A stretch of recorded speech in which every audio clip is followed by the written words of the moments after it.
Bom, galera, hoje temos um trabalho árduo a fazer. Hoje, a ideia do vídeo de hoje é a gente conseguir responder essa questão do livro Projetos de Engenharia Mecânica, do Schigley. É a questão lá do capítulo 6, o exercício 6.25, que é o capítulo que fala sobre falha sobre carregamento estático. Então, nesse exercício aqui, eu tentei imprimir ele, mas não ficou legal o enunciado para vocês lerem. Mas eu vou ler aqui rapidinho. Então, a figura é um desenho esquemático de um contra-eixo que suporta duas polias em V. Para cada polia, as trações de correia são paralelas. Então, essas trações elas são paralelas. Para a polia A, que é essa polia aqui, considere que a tração do ramo frouxo seja 15% da tração do ramo tenso. Então, quando a gente fala em correia, eu vou ter um lado tenso, mais tensionado, e um lado mais frouxo. E o que ele quer dizer aqui é que o lado mais frouxo tem apenas 15% da tração do lado que está mais tensionado. Um eixo, de aço com essa especificação aqui, repuxado a frio, com diâmetro uniforme, deve ser selecionado para essa aplicação. É o aço UNS G 10180. Eu já puxei da tabela do Schigley e ele tem um limite de escoamento aí de 370 MPa. O diâmetro do eixo é uniforme.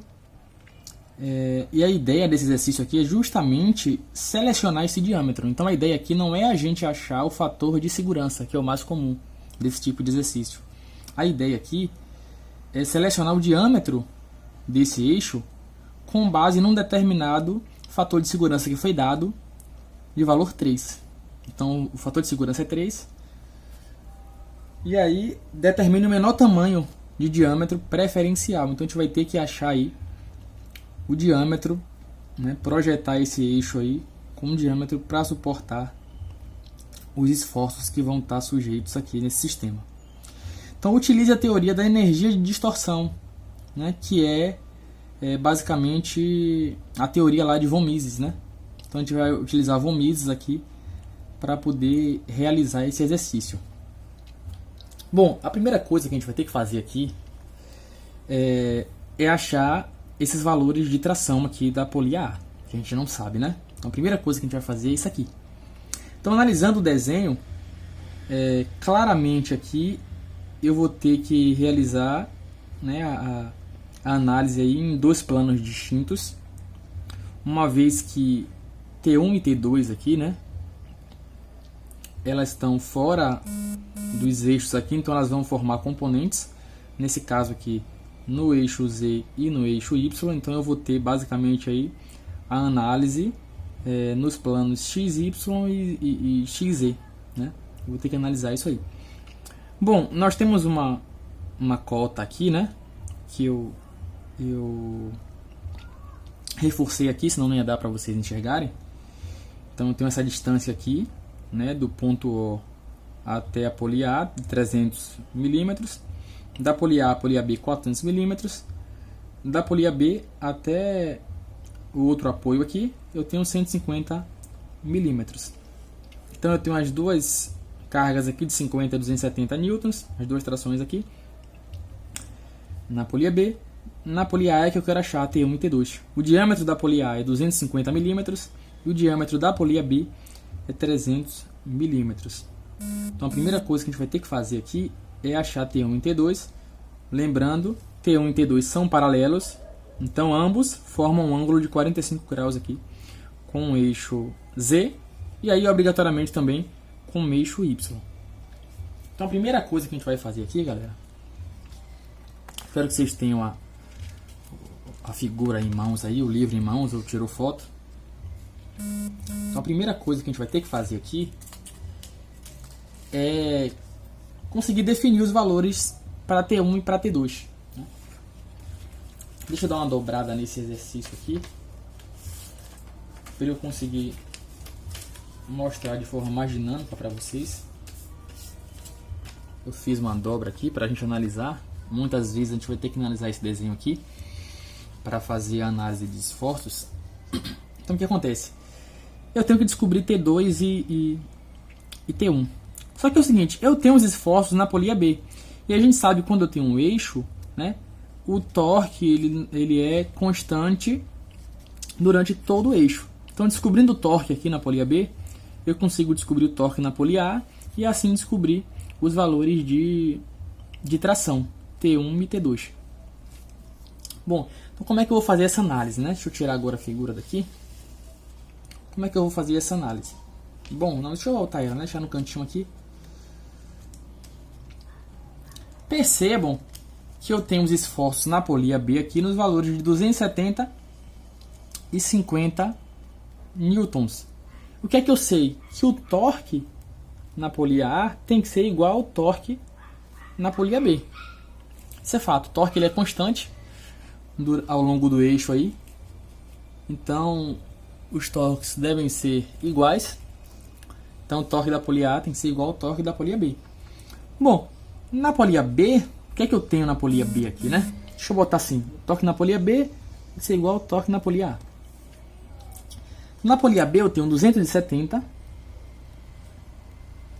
menos 50 multiplicado, né, pela distância, que no caso aqui vai ser o raio dessa polia. E o raio dessa polia vale, convertendo aqui, 0,150 metros, não é isso? Bom, então o torque da polia B ele tem que ser igual ao torque da polia A. Só que aqui a gente abre um parênteses e faz uma análise. Na polia A, eu tenho T1 e tenho T2. Só que eu sei que o lado mais frouxo tem 15% do lado mais tenso. Então eu vou escrever assim. T1, o lado mais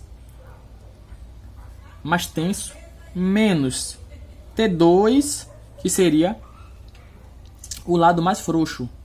Só que T2 corresponde a 15% de T1. Então vamos botar aqui 0,15 T1 vezes a distância. Como o diâmetro é 250, aqui o raio é 125. O que acontece? Eu vou multiplicar aqui, convertendo, né, por 0,125. Então perceba que eu fiz o torque na polia B é igual ao torque na polia A. E aí eu vou encontrar, né, o T1 aqui, o lado mais tenso dessa correia. Então, fazendo a continha aqui, o que é que eu vou achar? Fazendo essa continha aqui, então eu vou ter que 270 menos 50 vezes 0,150. Então eu vou ter um torque na polia B aqui de 33. Né? O 33 é igual a, fazendo a continha aqui, né, 0,125 T1 menos, fazendo a continha aqui, 0,125 vezes 0,15, vou achar um valor de 0,01875 T1. Diminuindo isso aqui, 0,125 T1 de 0,01875 T1,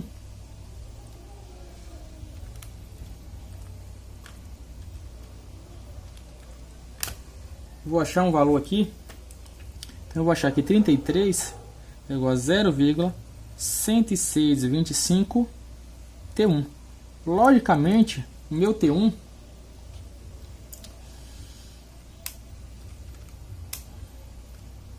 vai ser igual a aproximadamente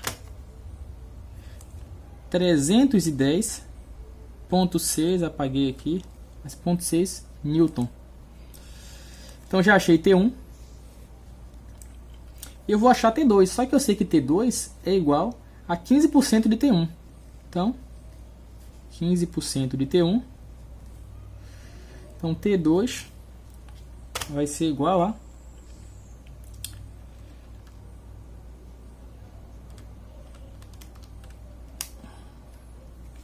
46,6 newtons.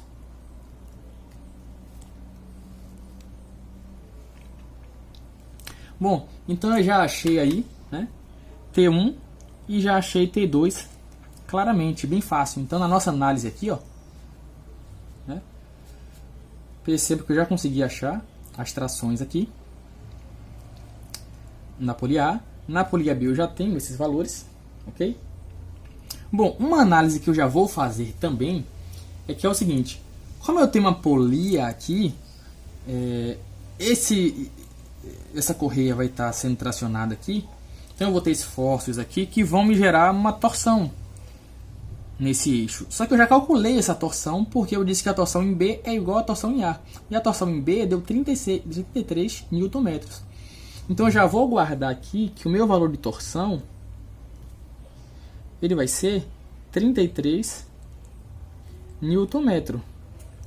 É a torção do meu eixo. Isso já tem que ficar guardado aí. A gente vai utilizar um pouco mais para frente. Bom, então analisando essa imagem aqui, o ideal é que a gente defina já os valores dessas forças aqui que vão ser distribuídas nesses pontos, ponto A e ponto B. Como elas são paralelas aqui, né? Então basicamente no ponto B, então vamos analisar aqui, deixa eu colocar aqui, no ponto B, o que é que eu vou ter aqui, né? De resultante, então eu vou ter aqui 270 N mais 50 N. Então no ponto B, eu vou ter basicamente aqui um esforço de 320 newtons. E esse esforço ele vai estar na direção Z, né? Então ele vai estar na direção Z, que é essa direção aqui. Bom, já no ponto A, analisando a polia A, eu tenho a tração, minha tração 2, que eu já sei os valores, só que elas não vão estar em Z e nem vão estar em Y, eles vão estar a um determinado ângulo desses dois eixos. Então elas vão gerar componentes tanto no eixo Z quanto no eixo Y. Eu preciso calcular essas componentes. Bom, a resultante no ponto A, o que é que vai ser? Vai ser T1 mais T2. Ok. Só que é o seguinte, eu tenho que analisar T1 mais T2, na verdade, as componentes que elas vão formar. Então, na direção Z, né, na verdade vão ser iguais, como o ângulo é 45, né, o mesmo ângulo que tem aqui para o Z, tem aqui para o Y. Então, tanto na direção Z quanto na direção Y, eu vou ter basicamente aqui T1 mais T2 vezes o cosseno de 45 graus. T1 mais T2 vezes o cosseno de 45 graus. Posso usar cosseno, porque os ângulos são iguais, seno e cosseno de 45 possuem o mesmo valor. Então, no ponto A, o que é que eu vou ter aqui, né? Então, vamos fazer a continha. T1 é 310,6 mais T2, que é 46,6. Então vai me dar um valor aí de 357,2 vezes o cosseno de 45 graus. Então eu vou ter no ponto A uma resultante aí de 252,578 newtons. Isso aqui, tanto na direção Z, quanto na direção Y, são iguais. Ok? Bem tranquilo aí por enquanto. Então é o seguinte, vamos agora fazer uma coisa mais dinâmica. Eu vou desenhar aqui lá os meus eixos para a gente discorrer aqui as forças que nós encontramos. Então vamos lá. Aqui eu tenho um ponto O, o ponto 0, um dos apoios. Então eu vou ter o ponto A, eu vou ter o ponto B e eu vou ter o ponto C, que é o outro apoio. Então é um eixo biapoiado. Bom, como nós já vimos aqui, né, no ponto B, eu vou ter o esforço concentrado aqui na direção Y. Então eu vou ter um esforço aqui. Se eu melhorar isso aqui, o eixo Y está aqui, não é isso? O eixo Z está aqui. Aqui está o Y e aqui está o X. Então perceba que o esforço aqui está na direção de Z. Então eu vou colocar esse esforço aqui posicionado aqui, que é no ponto B. Como a gente calculou anteriormente, no ponto B, esse esforço aí é de 320 newtons. Então vamos botar aqui 320 newtons. Já aqui no ponto A, percebam que eu vou ter as componentes de T1 e T2, né, do somatório de T1 e T2, tanto na direção Z quanto na direção Y. Só que a gente também já calculou no ponto A, e o valor dessa resultante foi de 252,578 newtons. Então eu vou ter ela tanto na direção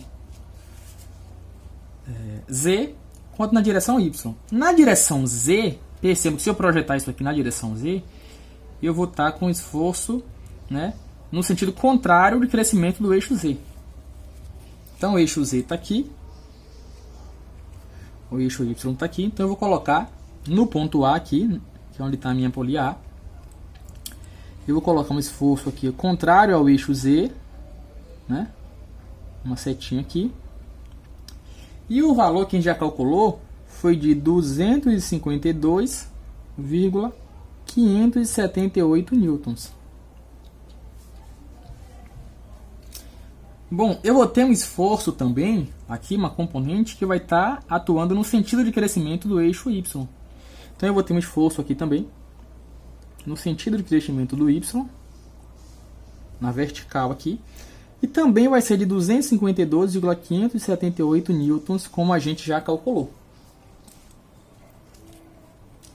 Então, inicialmente, é isso que eu tenho, né? Observando apenas os esforços aí externos, que foram os esforços causados pelas trações aqui das correias, em que T1 e T2 eu calculei as componentes.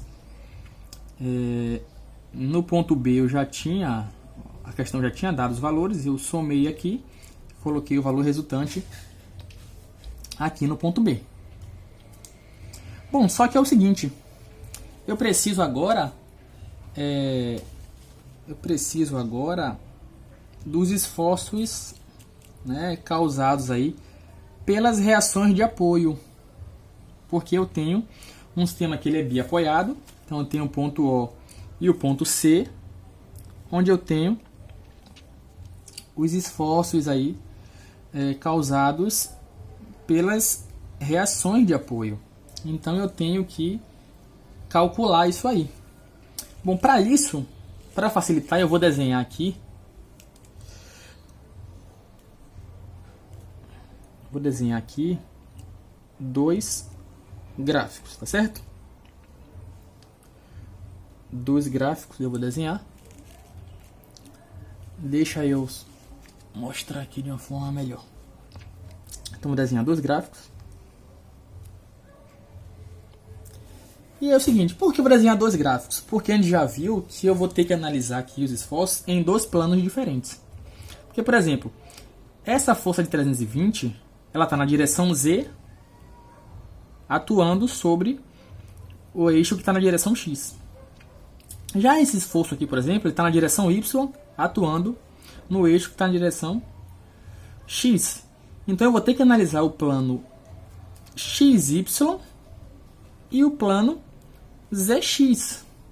Então eu vou colocar aqui em cima, primeiro eu vou analisar no XY, certo? E depois eu vou analisar aqui no XZ. Então eu vou analisar nos dois planos. Então nesse caso aqui estaria meu Y, aqui estaria o meu x, aqui estaria o meu x e aqui estaria o meu z. Bom, analisando primeiramente no plano XY, se a gente for observar o conceito lá dos planos, o que acontece? Como eu descrevi o y, né, nessa condição, o x nessa condição, o z ele está apontando aqui para fora. Perceba, se eu pegar esse gráfico aqui, né, eu colocar o x para cá, para cima, é claro que não é um movimento apenas nessa direção aqui vertical, né, tem todo isso aqui é tridimensional.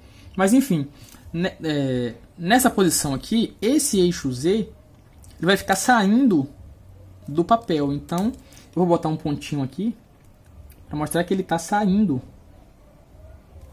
do papel. E aí o que acontece? Eu vou colocar os pontos aqui agora, né? Eu vou ter aqui o ponto A, como eu fiz lá em cima. Eu vou ter o ponto A aqui, eu vou ter o ponto B aqui, e aqui eu vou ter o ponto C. E aí o que acontece? Eu vou precisar observar agora as minhas reações de apoio.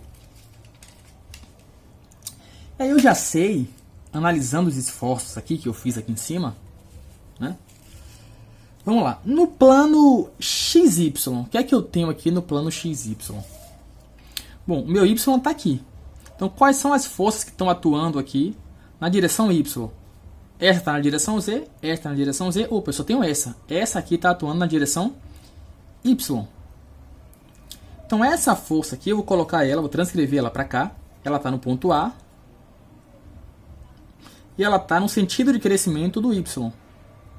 Então, ela está no sentido de crescimento do Y. Então, eu vou colocar ela aqui. E o valor dela aqui é de 252,578 newtons. Bom, eu não tenho mais nenhuma força aqui atuando na direção Y.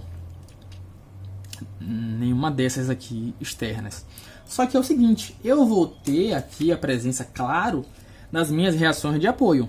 Então eu vou ter um ROY aqui e um RCY aqui.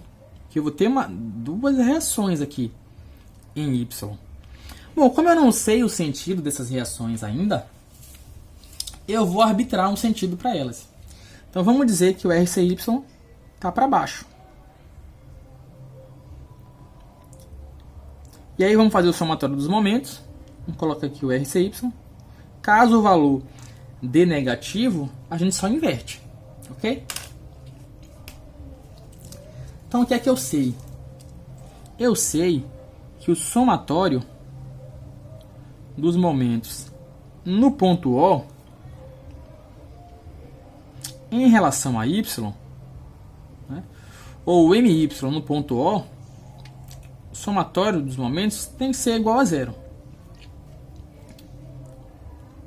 Bom, eu vou analisar, né, todas as situações aqui. Um ponto importante, é interessante que você identifique se o eixo do ponto inicial aqui ele está apontando para fora ou para dentro do papel para você arbitrar os sinais dos momentos gerados aqui. Eu costumo usar uma análise observando contra o eixo que está aqui, ok? E é o seguinte, toda vez que o eixo está saindo, né, se o meu esforço aqui gera um momento que está girando, que faz essa barra girar no sentido horário, o momento é negativo. Anti-horário, o momento é positivo. Se o eixo estiver entrando, você só inverte essa análise e apenas troca os sinais. Então eu vou utilizar o entendimento, vou resolver a questão utilizando esse método aí de análise, ok? Então vamos lá. Somatório dos momentos nesse ponto aqui. O que é que eu vou ter? Eu tenho apenas essa força aqui, 252. E perceba que eu tenho um braço de alavanca aqui no eixo X. E esse braço de alavanca, a gente viu, foi dado aqui na questão. Ele tem um valor de 300 milímetros. Bom, Então, essa barra ela vai girar no sentido anti-horário aqui. Então, o momento é positivo. Então, 252,578 vezes o braço de alavanca, que nesse caso vai ser 0,3 metros. Aí eu vou olhar para essa reação agora aqui, que é a nossa RCY. Ela tende a girar esse braço aqui no sentido horário. Como ele está saindo, né, horário negativo. Então, menos. Qual o braço de alavanca aqui? Bom, aqui é 300 milímetros, aqui é 400 e aqui é 150. Foi dado lá na questão, né? 300, 400 e 150. Então, isso aqui dá 850. Então, dá 0,85 metros, né? Então, 0,85 vezes RCY. Isso aqui é igual a zero. Então, resolvendo a continha aqui, né?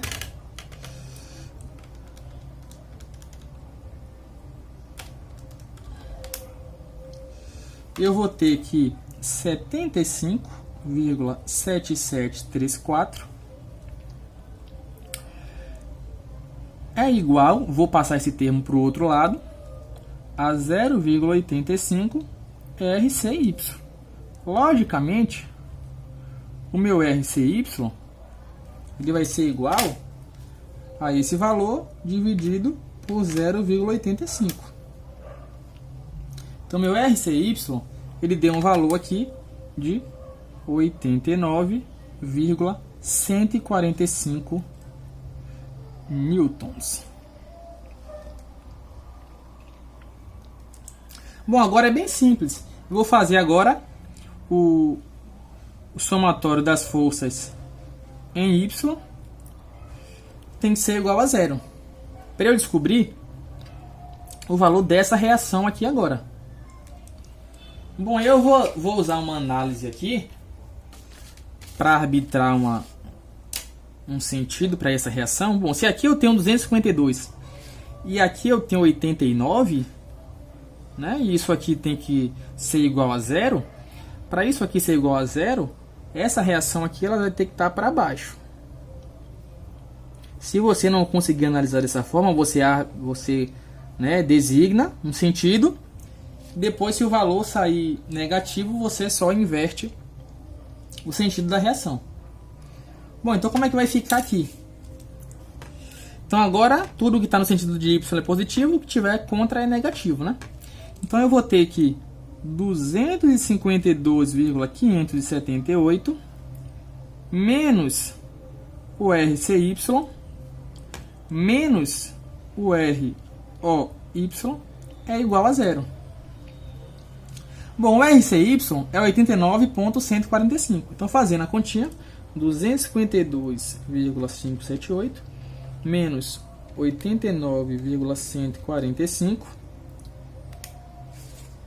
vai dar aí 163,433. É isso aqui que eu estou fazendo, né? Vou passar o ROY para o outro lado. Então, é igual a ROY. Então, já achei o meu ROY. Já achei facilmente.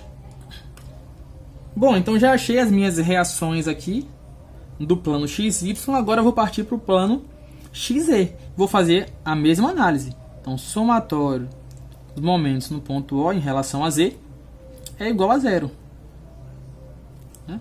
Vamos colocar aqui as nossas forças que eu não coloquei ainda. Então eu vou ter aqui um ponto A, eu vou ter aqui um ponto B e eu vou ter aqui o ponto C. Lembrando que agora, como eu peguei esse eixo Z e eu joguei ele para cima, então o Y ele não vai estar saindo do papel, ele vai estar entrando. Então eu vou colocar um Xzinho aqui para indicar que ele está entrando. E aí, utilizando aquele conceito de sentido horário e anti-horário, a gente vai inverter.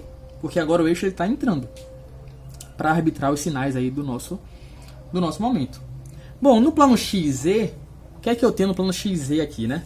Então, as forças que estão atuando na direção Z, essa força aqui 320 e essa força aqui de 252,578. Então, no ponto A, O que é que eu tenho? Eu tenho uma força aqui de 252,578 atuando no sentido contrário de crescimento do Z. Então ela está atuando dessa forma aqui, contrária a Z. E ela vale 252,578 newtons. No ponto B, eu tenho a força atuando no sentido de crescimento de Z. Então, tá aqui. E ela vale 320 newtons. E aí a mesma coisa. Eu tenho que agora colocar aqui as minhas reações. Então vou arbitrar aqui para baixo o RCZ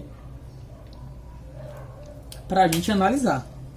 Então vamos lá. Somatório dos momentos em O, né, em relação a Z, o momento em torno de Z, é igual a zero. Então vamos analisar os esforços que a gente tem aqui. Bom, essa força aqui de 252,578, que está com o braço de alavanca aqui, né, de 300, deixa eu colocar aqui, gente, ó, 300 milímetros, 400 milímetros, 150 milímetros. Então o que acontece? Essa força aqui, ó, tende a gerar essa barra aqui no sentido horário. Sentido horário, quando o eixo está saindo, é negativo. Como o eixo está entrando, eu vou inverter o sinal e vai virar positivo. Então, 252,578 vezes 0,3, que é esse braço aqui de 300 milímetros. Que aqui eu tenho essa força de 320 agora. Essa força de 320 tende a gerar essa barra no sentido anti-horário. Como o eixo está entrando, não está saindo, eu vou inverter o sinal. Em vez de colocar positivo, eu vou colocar negativo. Menos 320 vezes... Qual o braço aqui de alavanca? É esse 300 mais esse 400, 700 milímetros. Então, 0,7 metros. E vou analisar agora a minha reação. A minha reação tende a gerar essa barra aqui no sentido horário. Sentido horário, nesse caso, com o eixo entrando, ele é positivo. Então, mais... Qual o braço de alavanca? É esse valor todo que a gente já viu lá em cima, que é 0,85. 0,85 RCZ. Isso aqui, tudo, é igual a zero. Então, realizando as continhas aqui, né, 252,578 vezes 0,3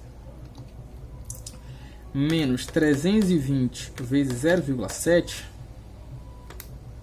vai dar aqui menos 148,2266. Vou passar esse cara aqui para o outro lado, ou melhor, vou deixar ele aqui e vou passar esse para ficar mais fácil. Mais 0,85 RCZ é igual a zero. Então 0,85 RCZ é igual, vou passar esse termo para o outro lado, positivo, a 148,2266. Logicamente, o meu RCZ vai ser essa divisão aqui, né?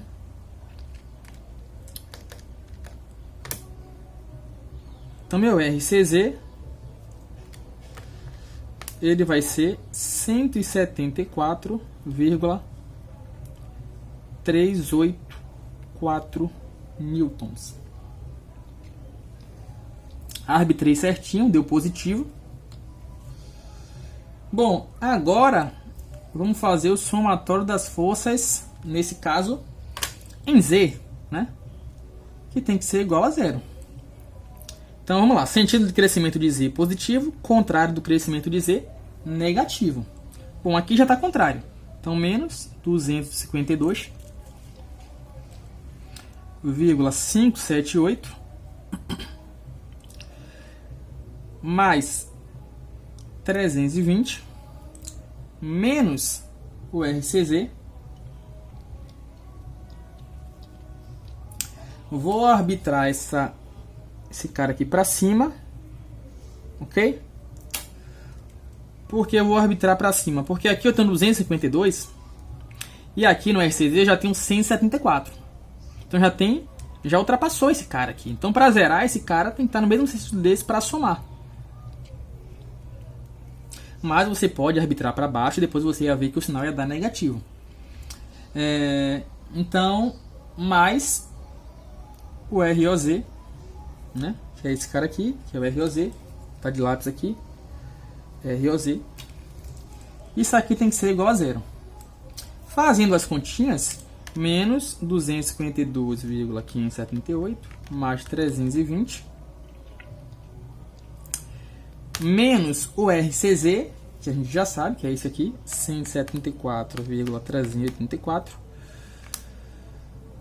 vai me dar um valor aí de menos 106,962.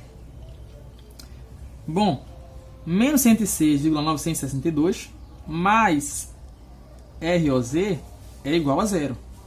Então, vou passar esse termo aqui para o outro lado. Então, ROZ é igual a 106,962 newtons. Perfeito. Consegui achar todas as minhas reações aí tranquilamente. E aí agora eu vou passar para o próximo passo, que é a gente analisar aí os esforços máximos que a gente vai ter. Então o que é que eu vou fazer agora? Deixa eu suspender isso aqui, não vou tirar daqui agora, vou suspender. E aí o que acontece?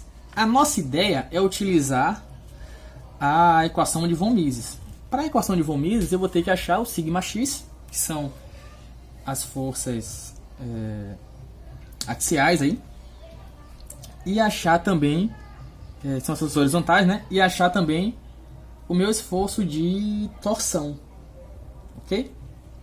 Então basicamente eu tenho que analisar se eu tenho um esforço axial, se eu tenho um esforço de flexão e se eu tenho um esforço de torção. Analisando a imagem, eu não vou ter esforço axial aqui. Não vou ter esforço axial. Eu não tenho nenhuma força aqui na horizontal. Flexão eu vou ter, a gente já viu, né? Eu tenho força vezes no deslocamento, então eu vou ter flexão. Vou ter flexão aqui. Eu não vou ter axial. E eu vou ter torção também, uma vez, se a gente lembrar, que eu tenho uma polia aqui, recebendo um esforço aqui de tração. Então eu tenho uma força vezes uma distância, eu tenho um mx aqui. Então eu tenho um esforço de torção acontecendo aqui. Mas é o seguinte, o esforço de torção, deixa eu transferir ele para cá, o esforço de torção, a gente já calculou lá na primeira etapa, quando a gente disse que a torção no ponto B era igual a torção no ponto A. Então já achou a torção, foi esse cálculozinho aqui de apenas um lado, que foi 33 Nm. Então a torção ela é 33 Nm.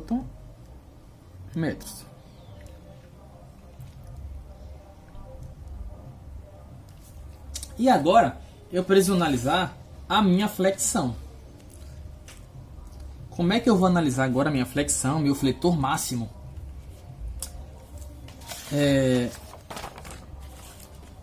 Com essas análises que a gente fez aqui, que a gente achou as reações, né? Tanto essas reações quanto essas forças aqui, aplicadas numa determinada distância dos pontos aqui, determinados, dos pontos de apoio, elas vão causar flexão nesse eixo. E eu preciso saber qual o ponto aqui que eu tenho uma flexão máxima, que vai ser o meu ponto crítico. E aí como é que eu vou fazer isso? Deixa eu colocar isso aqui. Como é que eu vou fazer isso? Vamos analisar agora a flexão.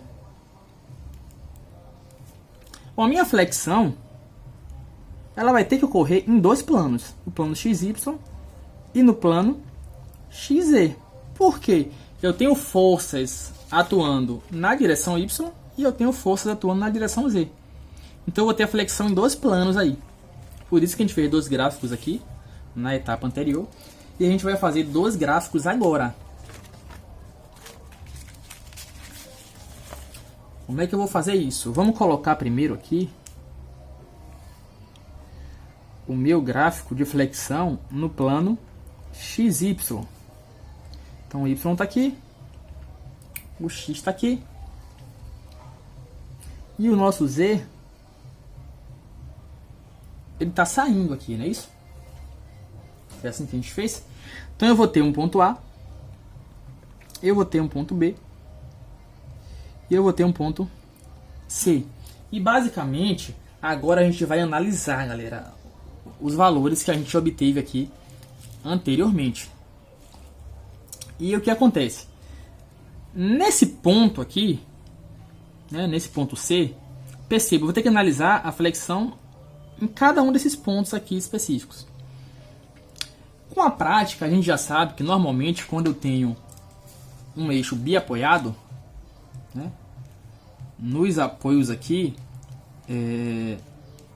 a flexão ela vai ser nula. Então o momento fletor, nos mancados aqui, eles vão ser iguais a zero. Mas a gente vai calcular e vai achar esses valores, né? Nos pontos intermediários ela não vai ser igual a zero, nesse caso. Então como é que eu vou fazer? Bom, para descobrir o momento fletor é bem simples. É basicamente a força vezes a distância. Não é assim que a gente calcula o momento fletor? Então como é que eu vou fazer aqui? Nesse ponto C, né? Deixa eu botar aqui o ponto C, o ponto B, o ponto A e o ponto O. Nesse ponto C eu vou analisar da esquerda para a direita, né, no plano XY. Então eu vou olhar para esse gráfico aqui. No ponto C eu tenho apenas a reação de apoio atuando aqui. Só que antes dessa força eu não tenho mais nada atuando aqui. Então eu não tenho um braço de alavanca aqui. Eu não tenho nenhuma força utilizando um braço de alavanca para gerar um momento aqui em relação a esse ponto C. Logicamente, o momento nesse ponto C aqui, ele vai ser igual a zero. Então eu não vou subir nada no meu gráfico aqui. O momento aqui é nulo, é zero. Então marco um ponto aqui no ponto zero desse gráfico. Vamos analisar agora no ponto B. No ponto B eu não tenho nenhuma força atuando. Se eu olhar, né, para o exercício anterior aqui, eu não tenho nenhuma força atuando. Porém, à direita desse ponto eu tenho um esforço causado pela reação aqui, que é o RCY. E eu tenho um braço de alavanca que não vai gerar um momento aqui. Eu vou gerar um momento em relação a esse ponto B. Ah, mas qual é o valor desse momento? Aí eu vou analisar. Esse RCY aqui, ele vai estar tendendo a gerar essa barra aqui em relação a esse ponto B no sentido horário. Como o eixo Z está saindo, sentido horário é negativo. Então eu vou ter um momento fletor negativo aqui. Então qual o valor desse RCY? Esse RCY ele tem um valor aqui que a gente calculou de 89,145. Então eu vou fazer 89,145 vezes essa distância aqui. Qual é essa distância aqui que a questão informa para a gente? Essa distância aqui ela é 150 milímetros. Transformando para metros, 0,150. Então eu vou fazer, né, eu vou dizer aqui que o momento em B, o momento em C a gente viu que é igual a zero. Isso aqui no XY, né? O momento em B vai ser 89,145 vezes esse braço de alavanca aqui, que é esse braço daqui, 0,150, que vai me dar um valor aqui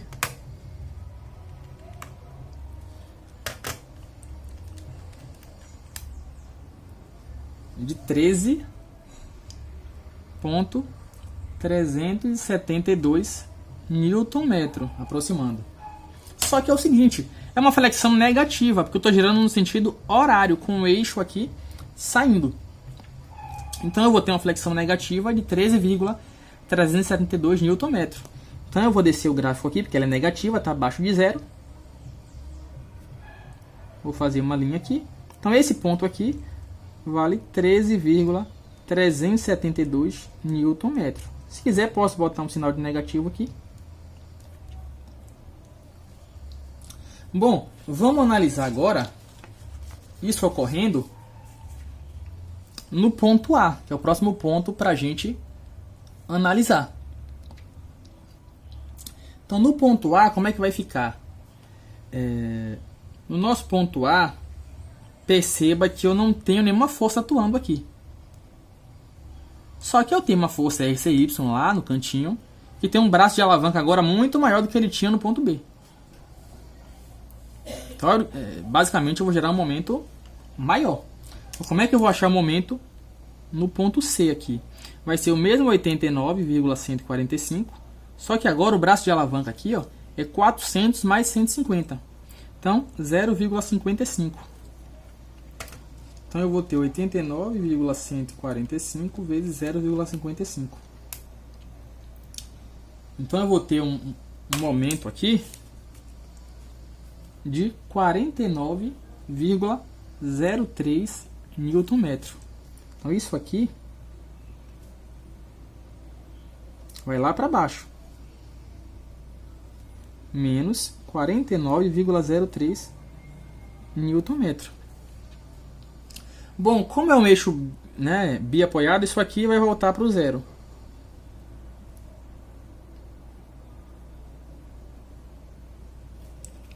Bom, se você quiser calcular, também pode. Né? Ele voltou para o zero, se você calcular, também pode. Você pega o RCY aqui, que a gente viu que é 89,145, vezes o braço agora vai ser toda essa distância aqui, que é 0,85. Isso é negativo.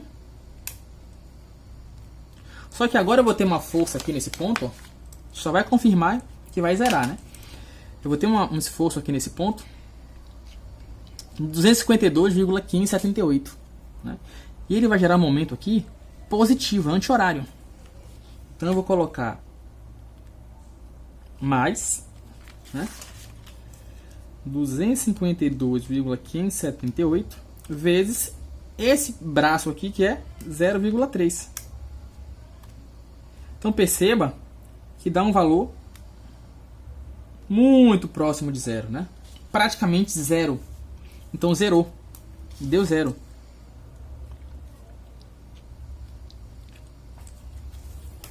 Então meu gráfico fica dessa forma.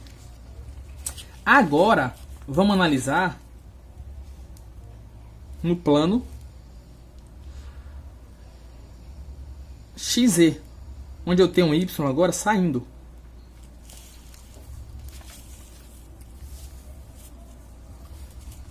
Então meu Y agora ele está saindo. Por isso que eu botei um Xzinho aqui.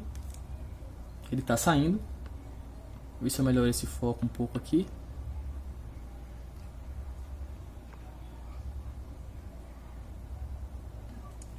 Bom, então eu vou analisar a mesma coisa. Eu vou ter um ponto A, eu vou ter um ponto B e eu vou ter um ponto C.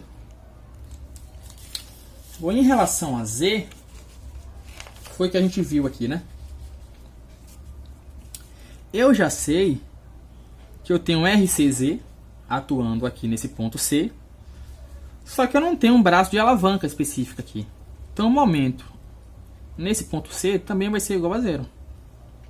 O momento no ponto B vai ser essa força de RCZ vezes esse braço aqui.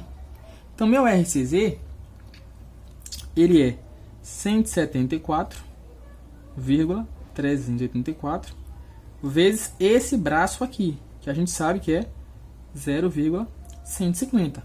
Só que vamos analisar agora o sinal.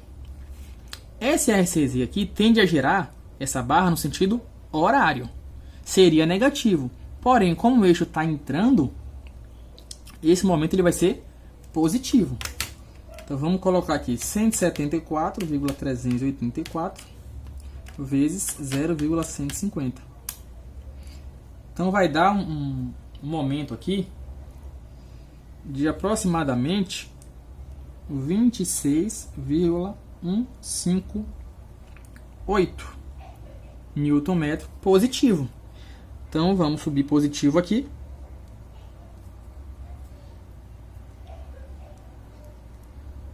26,158 Nm. Bom, e agora no meu ponto A, né? Como é que vai ficar no ponto A? Aí eu vou fazer a mesma análise, né? Momento no ponto A. Eu vou ter esse RCZ, que é 174,384, vezes esse braço aqui, que agora é essa parcela, mais essa parcela, que dá 0,55. Só que agora eu vou ter uma força de 320 agindo aqui.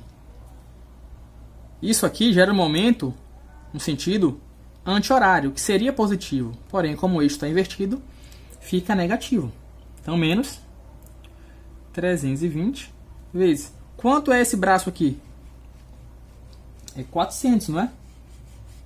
Então, 0,4.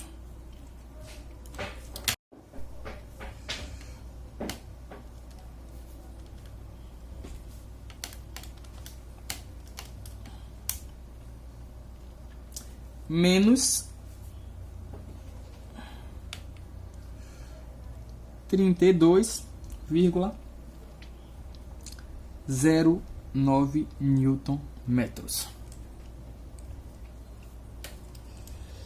Então, vou descer aqui. Opa.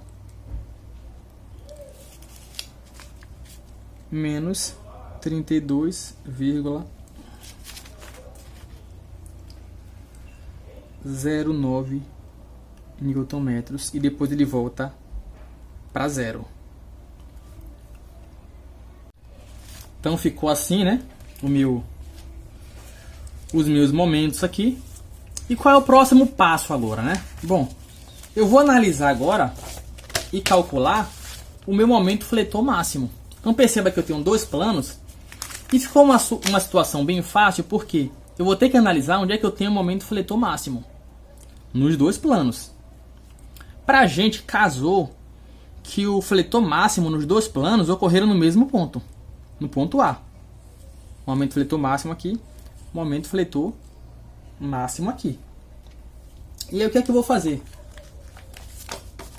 Então eu vou fazer agora a minha flexão resultante. Que é a minha flexão resultante. Então a minha flexão resultante, como é que eu tiro a resultante? Vai ser a raiz da flexão no plano XY mais a flexão no plano XZ. Então vai ser a raiz, né, de 49,03 ao quadrado mais 32,09 ao quadrado. Fazendo essa continha aqui, eu vou achar uma flexão resultante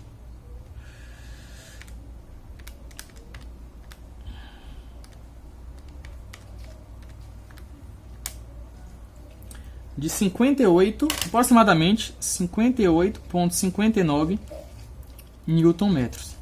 Essa vai ser a minha flexão.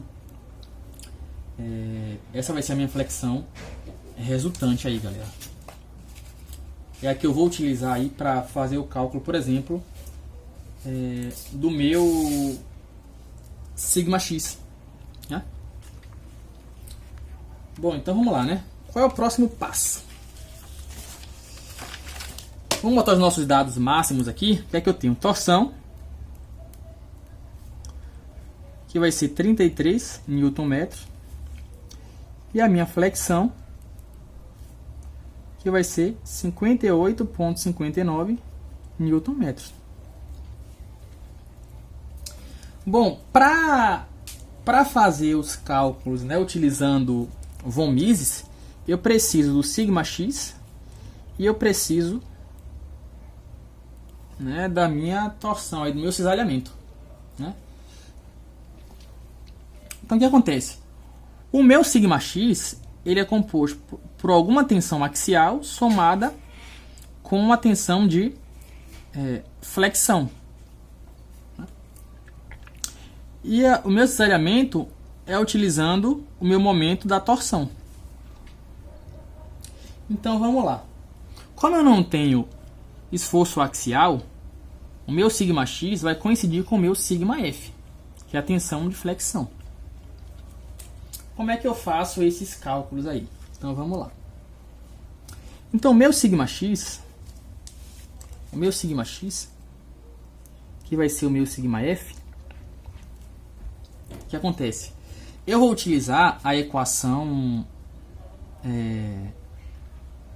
extraída lá da resistência dos materiais, né? Existe uma forma mais reduzida de você fazer, mas eu gosto muito de utilizar a equação na forma padrão. Então eu vou utilizar aqui que para o sigma de flexão, eu tenho o momento, vezes, nesse caso, o raio, dividido por π sobre 4 r à quarta. Quem gosta de utilizar a equação do diâmetro, usa o diâmetro. Eu vou usar o raio porque eu prefiro utilizar essa equação aqui. Bom, o meu tal xy, né? Ele vai ser o quê? Ele vai ser o momento vezes o raio dividido por π sobre 2 r à quarta. Então é daí que eu vou extrair os meus valores. Só que é o seguinte, nessa questão, eu não quero saber o fator de segurança, eu quero saber o diâmetro do meu eixo. Então perceba que eu não tenho o raio aqui para substituir. Então vou ter que jogar os valores em função do raio, ou em função do diâmetro, para quem usa aí o diâmetro, ok?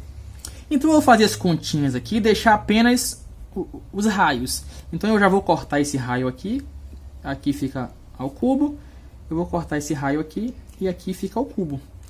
Então quem vai ser o meu σx aqui, né? Vai ser o meu momento de flexão, que a gente já calculou, que é 58,59, né? Então vai ser 58,59 dividido por π sobre 4 r ao cubo. E aqui vai ficar 33 dividido por π sobre 2 r ao cubo. Fazendo as continhas, né? Então, π sobre 4 é 58,59. Então, realizando essa divisão aqui, né? Eu vou obter aqui 74,6.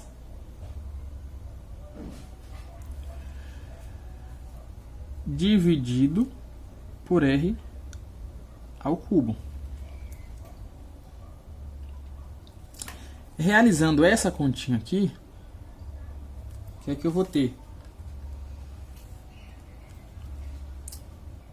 π dividido por 2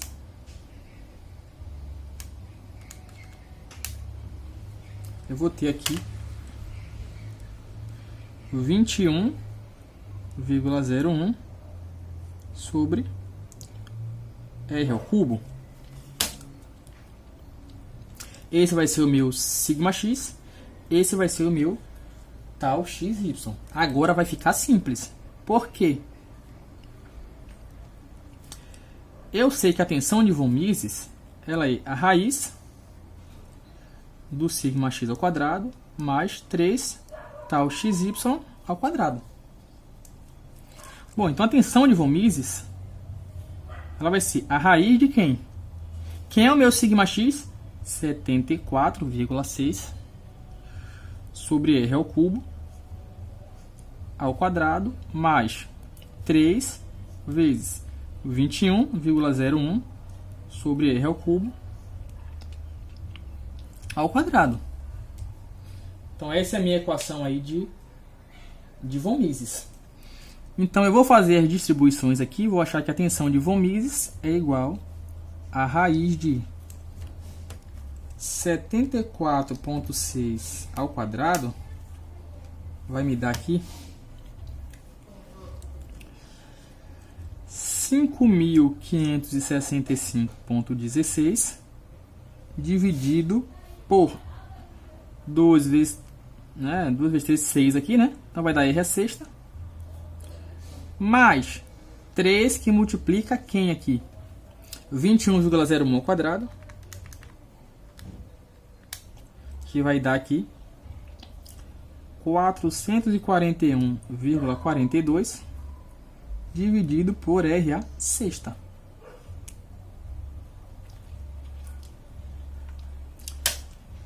Então chegamos nesse ponto aí. Então agora estamos bem próximos da resolução. Então como é que a gente vai fazer aqui, né? Vamos multiplicar isso aqui. Então a tensão de von Mises vai ser igual a 5.565,16 mais 3 vezes 441,42 vai dar aqui 1.324,26, soma de fração de mesmo denominador, R a sexta.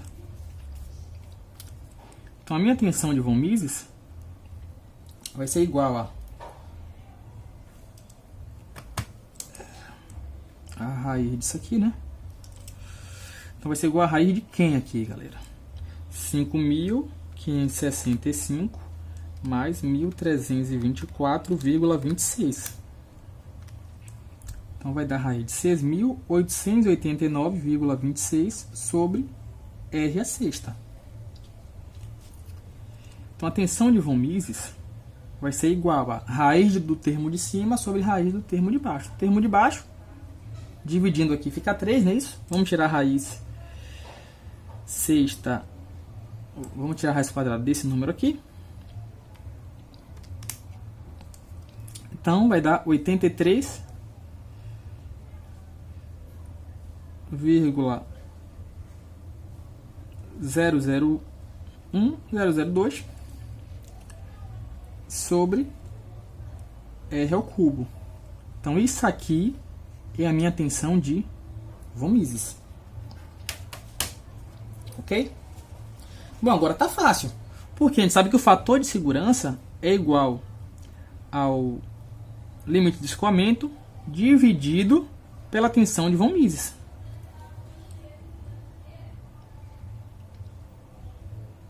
Bom, o fator de segurança foi dado que é 3. A tensão de von Mises a gente já tem. O SY a gente já tem, lá no início que eu falei, que é 370 megapascal. O SY, que é igual a 370 vezes 10 a sexta pascal. Então vamos lá.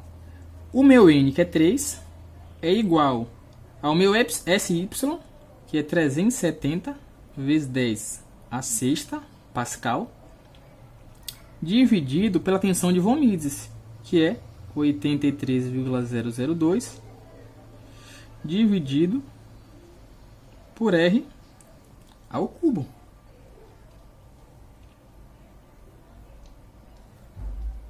Como é que vai ficar aqui, né? Passando, né, esse termo aqui para o outro lado, eu vou ter que 3 vezes 83,002 sobre R ao cubo é igual a 370 vezes 10 a sexta. Passando esse termo para o outro lado, eu vou ter que 3 vezes 83,002 é igual a 370 vezes 10 a sexta R ao cubo. Então, basicamente, o meu R ao cubo ele vai ser igual a essa continha dividido por esse valor. Então, 3 vezes 83,002 dividido por 370 vezes 10 a sexta. Então, isso aqui me deu um valor de 6,72989 vezes 10 a menos 7. Então R ao cubo, deixa eu tirar a raiz cúbica disso aqui.